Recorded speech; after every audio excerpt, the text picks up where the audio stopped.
Salut tout le monde, soyez les bienvenus sur la chaîne du Pauvre Fou pour une nouvelle vidéo du Petit Collectionneur. Avant de rentrer dans le top du jour, je vous propose une mise en contexte qui va vous aider à comprendre comment fonctionnent ces top figurines.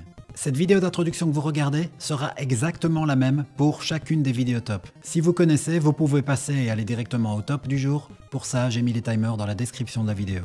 Pour commencer, il me paraît important de vous rappeler que des éliminatoires ont eu lieu fin décembre dernier. Je vous ai présenté pas moins de 344 figurines issues de ma collection, elles étaient réparties dans 12 gammes différentes, et je vous ai invité pour chacune des gammes à élire 3 figurines, en n'oubliant pas de les classer de 1 à 3. La répartition des points fonctionne un petit peu comme à la Star Academy ou à l'Eurovision. Il y a donc le vote du public, c'est vous, et celui du jury, c'est moi. Vos votes cumulés équivaudront à 50% des points attribués à la figurine, je me charge des 50 autres pourcents. Il y aura 3 formats de top, des top 3, des top 5 et des top 10. Comment est-ce que je décide si je fais un top 3, un top 5 ou un top 10, me direz-vous? C'est simple. Les top 3 concernent les gammes où je possède moins de 20 figurines. Les top 5, ça concerne les gammes où j'en possède entre 20 et 49. Et enfin les top 10, ce sont les gammes où je possède plus de 50 figurines. Afin de vous expliquer comment se déroule l'attribution des points, je vais prendre un exemple, disons la gamme Tortue Ninja Cartoon. Disons qu'un des participants a donné 3 points à Leonardo, qui lui classe donc numéro 1, 2 points à Raphaël, qui lui classe numéro 2, et 1 point à Donatello, qui lui classe numéro 3. Ensuite, je récolte tous vos votes, j'accumule les points, et on arrive par exemple à un classement du type 1 Shredder avec 15 points, 2 Leonardo avec 13 points, et disons 3 Donatello avec 11 points. Admettons que nous sommes dans le cadre d'un top 3, pour faire simple avec l'exemple, ça fait que Shredder aura 10 points, Leonardo qui est deuxième 6 points, et Donatello 4 points.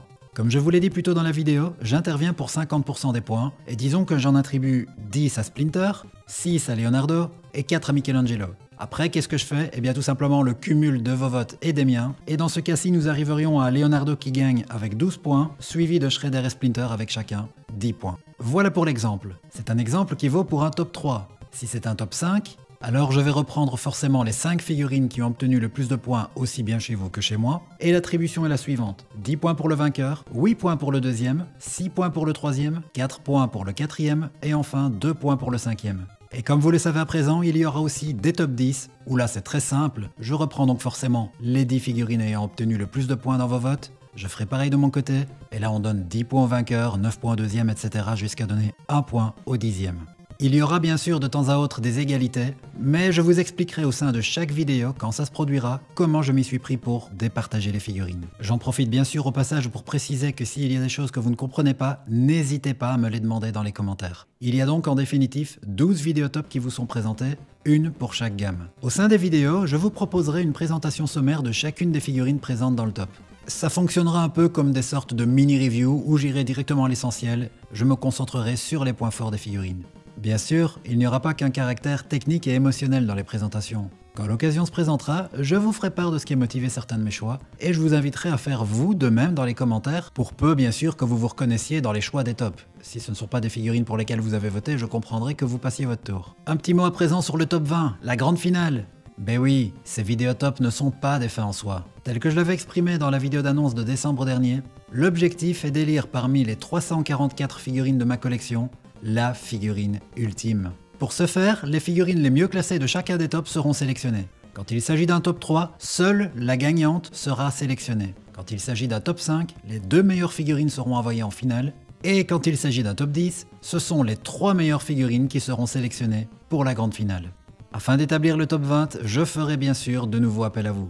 Je vous demanderai d'élire les 5 figurines que vous préférez, de les classer de 1 à 5, et le total de vos votes équivaudra pour 50% des points attribués aux figurines. Et forcément, je m'occuperai des 50 autres pourcents. Le rappel des gammes en lice avec pour chacune le nombre de qualifiés pour la finale. Il y aura tout d'abord la gamme des Tortues Ninja du film de 1990. Ce sera un top 3 et il y aura donc un qualifié. Ensuite, ce sera au tour des Dragon Ball et Sage Figuarts, un top 10, 3 qualifiés. Ensuite, la gamme Jurassic Park de Kenner, un top 3, un qualifié. G.I. Joe Reaction, top 3, un qualifié.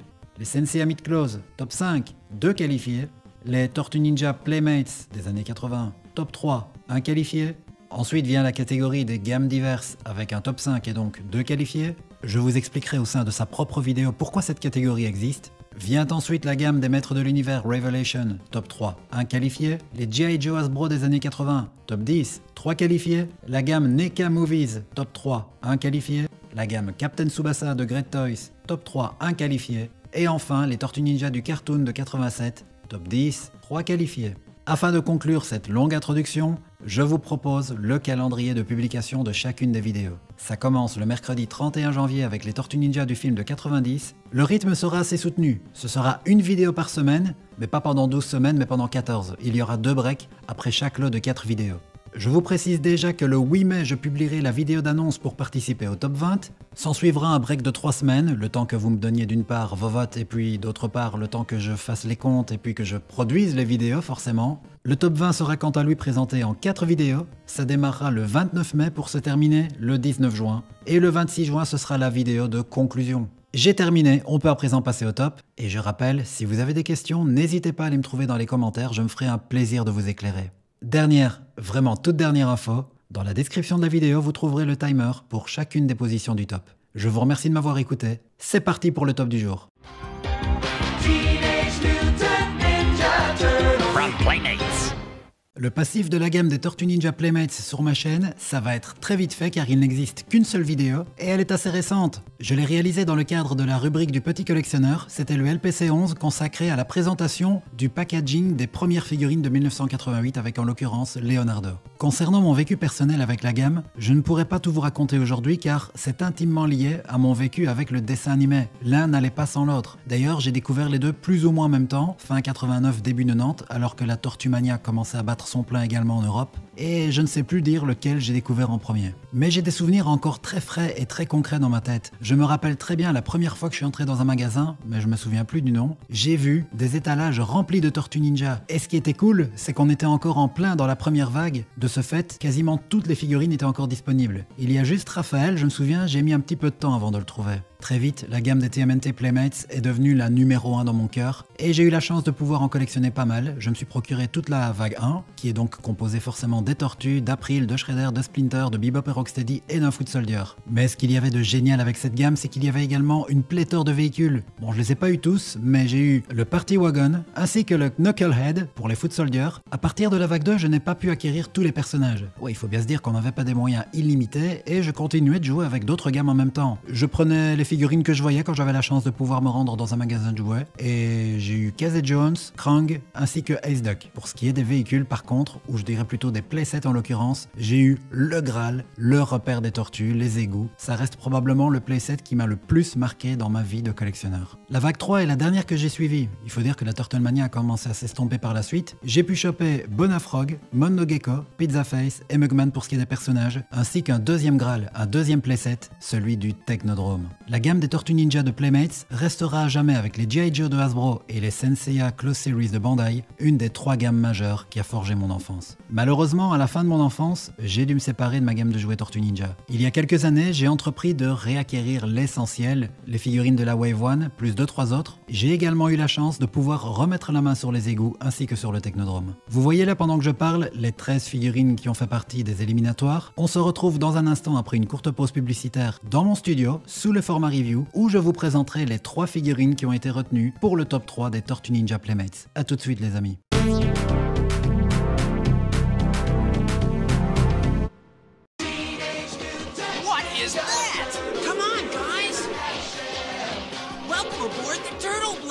Does this thing actually work? Just watch! It's the Turtles' gigantic and wacky attack aircraft, the Turtle Blimp, featuring pistol grip and wacky bombs with trigger release. Cowabunga! And of course, with the detachable turtle glider, the boys can drop in anytime for pizza or punch!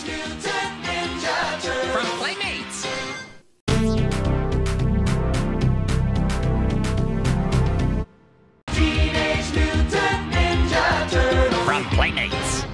En troisième position, nous retrouvons Michelangelo. Il est donc en régression par rapport à son homologue du film de 90 qui lui, dans son propre top, avait fini deuxième. Michelangelo est classé dans mon top, mais pas dans le vôtre. Il n'y a qu'une seule véritable raison pour laquelle je l'ai mis, elle est purement affective. Il s'agit d'une des 2 premières figurines que j'ai eues quand j'étais petit. Vous le voyez encore scellé sous blister. Ceci, ça vient d'eBay, je l'ai acquis l'an dernier, et je le garde comme tel. Voilà, pour moi, ça a une saveur d'avoir une figurine qui est donc rare en l'état. Quand une figurine est encore scellée, elle chiffre. Et oui, j'ai dû faire une petite folie pour l'avoir. La boîte rappelle quant à elle également beaucoup de souvenirs. La figurine de Michelangelo est bien sûr issue de la première vague qui a été produite en 88 aux États-Unis, et on ne peut pas dire qu'on avait alors les figurines les plus abouties sur le plan esthétique. Je trouve qu'ils se sont fortement améliorés par la suite, et ce sont les personnages secondaires qui en ont bénéficié, c'est souvent comme ça que ça va. Je peux toutefois vous présenter un exemple hors boîte, mais il ne s'agit pas techniquement du même Michelangelo. C'est un revival de 2017, mais comme vous pouvez le voir, très fidèle. Alors vous allez vous dire, mais pourquoi est-ce qu'il n'a pas fait partie du top?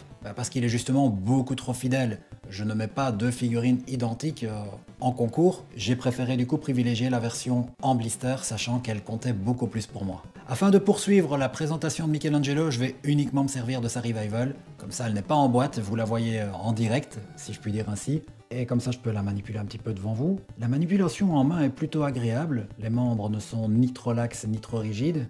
Bon, je vais pas enlever ces nunchaku car ils sont chiants à remettre, je vous l'avoue, mais ce ne sont clairement pas les figurines les plus pratiques de la gamme. À part Raphaël, les tortues ne peuvent pas tenir les jambes jointes, elles ne sont pas pliées de la même manière et surtout les pieds, regardez, il y en a un ici qui est plat mais pas l'autre. C'est vraiment pour des raisons affectives que Michelangelo est dans ce top. Je viens de changer l'objectif de ma caméra afin que vous puissiez un peu mieux apprécier le visage, la tête de ce Michelangelo, mais je ne pourrais pas faire de comparatif car, pour rappel, les figurines Playmates ne se basent pas sur le dessin animé. Certes, la première vague est sortie en 88, et donc le dessin animé existait déjà, puisque lui, il date de fin 87, mais la production des figurines a commencé avant le dessin animé. Et ça ne se base pas directement sur le comics non plus, car beaucoup de libertés ont été prises, déjà la couleur des bandeaux, mais également la couleur de peau des tortues, leur morphologie, ça reste inspiré, avec les dents qui rappellent le côté agressif du comics, le fait qu'il n'y a pas de pupilles dans les yeux, mais ce n'est pas directement basé dessus, donc pas de comparatif possible. On peut à présent passer au numéro 2. From Playmates. En numéro 2, nous avons Casey Jones, c'est votre choix, pas le mien. Casey Jones, tout comme Michelangelo, recule d'une place par rapport à son homologue du film. Du coup, la première place est libre, est-ce que Raphaël va prendre sa revanche? On verra ça tout à l'heure bien sûr. J'ai eu la figurine de Casey Jones quand j'étais petit, mais je ne saurais plus vous dire pourquoi. Ce n'est pas grâce aux comics, car nous ne le connaissions pas encore. Il date donc de la 2e vague de 89. Il existait dans le dessin animé, mais je n'ai pas de souvenir d'enfance de l'avoir vu à l'époque à la télé. Du coup, je ne sais pas sur quoi je me suis basé. Peut-être que je l'ai vu en magasin, que je trouvais que son sculpte était cool, j'ai demandé à mes parents de me l'acheter, j'imagine, enfin voilà. Mais aujourd'hui, je n'ai plus d'affection particulière pour cette figurine. Pourtant, j'adore le personnage de Casey Jones, mais c'est clairement autre choix. Je n'ai pas beaucoup d'arguments pour le défendre. Malheureusement, je ne possède plus beaucoup de ces accessoires qui le caractérisent et le composent. J'ai toutefois encore la crosse de hockey, vous direz c'est peut-être l'essentiel, et bien sûr le sac à dos dans lequel on peut ranger les accessoires tel que vous l'avez vu tout à l'heure. Afin de conclure la présentation de Casey Jones, je me suis dit que ce serait sympa de vous le montrer côte à côte, avec 2 figurines produites par NECA, beaucoup plus récemment bien sûr, une basée donc sur le comics et une sur le cartoon. Ça permet de comprendre que le cartoon s'est lui fortement inspiré de la Playmate pour concevoir le look du personnage. On voit qu'il y a beaucoup de similitudes, là où il y a pas mal de différences avec le comics, dont Playmate s'était pas mal affranchi, ce n'est pas le même t-shirt, même s'il y a de la dentelure, on voit bien que ça a été déchiré ici sur les bords, mais ils lui ont rajouté une épaulette. L'aspect du masque n'est pas tout à fait le même, les chaussures ne sont pas pareilles, le pantalon est plus déchiré, enfin voilà, vous avez compris. On va donc, après une courte pause publicitaire, passer au numéro 1 de ce top 3 des Tortues Ninja produites par Playmates.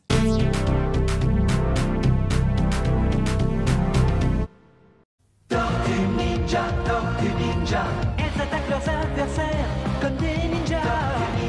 Dans le feu d'enfer de leur char, lance pizza. Quand elles s'élancent sur leur dragster, les foutants choppers ont peur des Tortues Ninja. Elles chassent les mouches dans leur super tortue cocktail. Toujours prêtes pour le combat, elles sont ninjas. Tortues Ninja, de Bandai.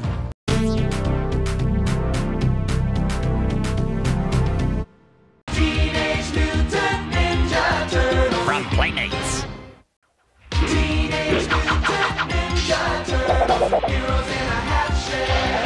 Leonardo, the Katana Blade. My God. From Playmates. La figurine classée en première position, et qui est donc la seule à être qualifiée pour le top 20, c'est Leonardo. Leonardo prend sa revanche sur le top du film de 90 où il n'apparaissait même pas dans le top 3. C'est votre choix, mais c'est aussi le mien. Cette fois c'est donc une tortue qui l'emporte. Donatello, Michelangelo et Raphaël devront patienter jusqu'au dernier des 12 tops, celui consacré aux figurines du cartoon, afin d'espérer pouvoir se qualifier pour la grande finale. Quand je vous ai parlé de Michelangelo tout à l'heure, je vous ai précisé qu'il s'agissait d'une de mes 2 premières figurines d'enfance. Et bien l'autre, tout simplement, c'est Leonardo. Et tout comme pour Michelangelo, j'ai cherché l'an dernier à le retrouver sur eBay, encore scellé sous blister. Pareil, j'ai dû débourser un petit peu, et j'ai pu l'acquérir. Je n'ai rien de spécial à rajouter le concernant. Voilà, je vous le montre d'un peu plus près quand même, histoire que vous puissiez l'apprécier.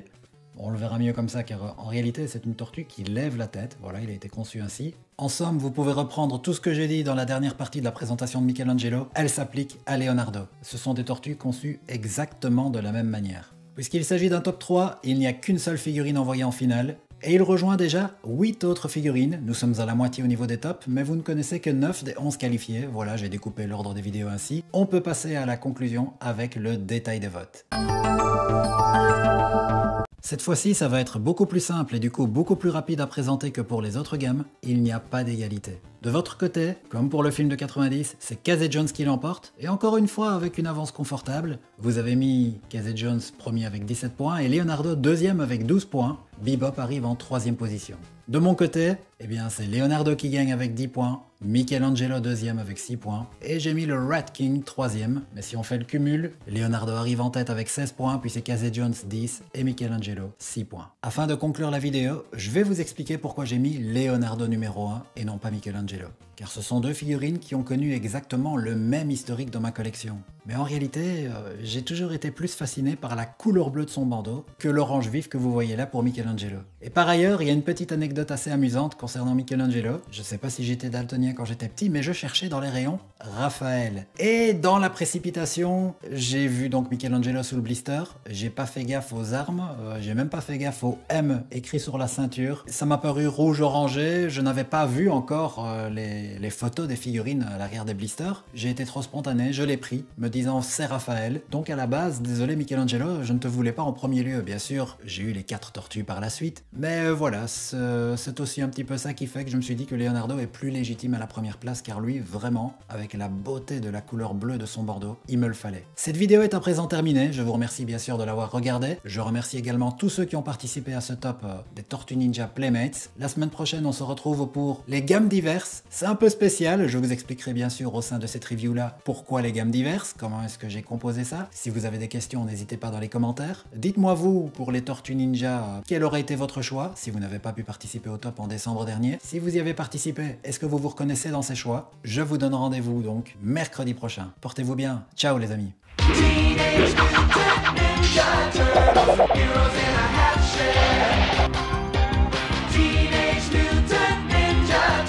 From Playmates.